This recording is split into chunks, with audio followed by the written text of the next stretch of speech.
চালাও। বাহ, দিন আমাকে দিন, আমাকে দিন, আমাকে দিন।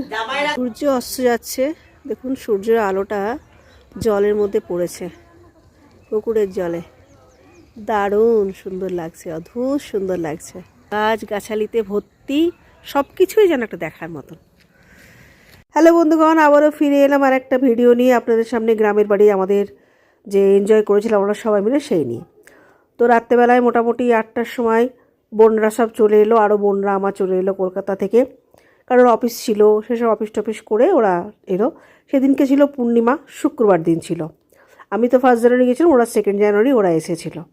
আমাদের তো এখন 2 দিন এখানে থাকা হবে, খুব এনজয় হবে। পূর্ণিমার চাঁদটাও কি সুন্দর দেখতে লাগছে। এত সুন্দর একটা সকাল, আর গ্রামের সকাল, বুঝতে পারছেন তো, চতুর্দিকে কুয়াশা পড়ে আছে। সবাইকে বললাম চলো ওঠো, সবাই উঠে বসে গল্প করছে, গেঁজাচ্ছে, কিন্তু কেউ বেরোচ্ছে না। তো আমি বেরিয়ে পড়লাম ঘর থেকে, একটু হেঁটে আসি, গ্রামটা একটু ঘুরে আসি। এই ঘরের মধ্যে এসে গল্প করতে করতে না গ্রামে যাওয়াই হয় না, উঠে গ্রামের ভিতরে একটুখানি যে ঘুরে আসবো, কেউ বেরোতেই চায় না, কিন্তু আমি খুব ভালোবাসি গ্রামটা ঘুরতে।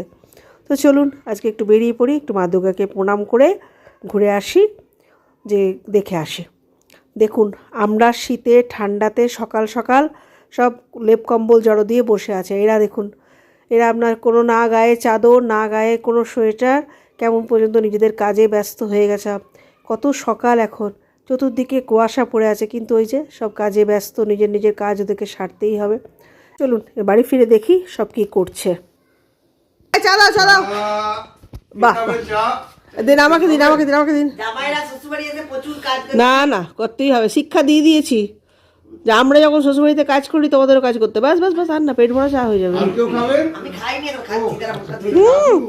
দারুণ চা করেছে। কে করেছে? মাধব করেছে, জামাইরা করেছে।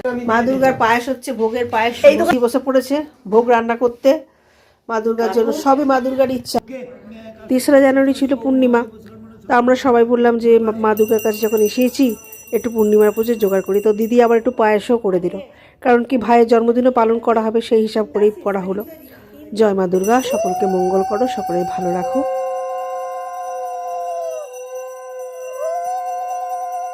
পুরোহিত মশাইয়ের সাইকেল নিয়ে চলছে কাড়াকাড়ি অবস্থা। একবার ছোটো বোন চালালো, সে তো খুব সুন্দর চালালো, খুব ব্যালেন্সটা তার খুব ভালো আছে। আমার ছোটো ছেলে এখন চালাচ্ছে, আমারও খুব ইচ্ছা করছে। তো আমি একবার চালাতে গিয়ে ভাই পড়ে গেলাম, ধরাম করে পড়ে গেলাম। আমি কিছুতেই আর ব্যালেন্স করতে পারছি না, বুঝতে পারছি অনেক বছর পর সাইকেল চালাচ্ছি, তো সেখানে ব্যালেন্সটা ঠিক আসছে না আমার। কর্তাকে বললাম, সে আমাকে ভীষণ রাগারাগি করলো। চলুন আজকে এই পর্যন্ত ভিডিওটা রাখছি, পরের ভিডিওতে চোখ রাখুন। আরও কী কী এনজয় করেছিলাম, আনন্দ করেছিলাম, সেসব সব আপনার সঙ্গে শেয়ার করব। বাই বাই, সকলে ভালো থাকুন, সুস্থ থাকুন, পরের ভিডিওতে চোখ রাখুন।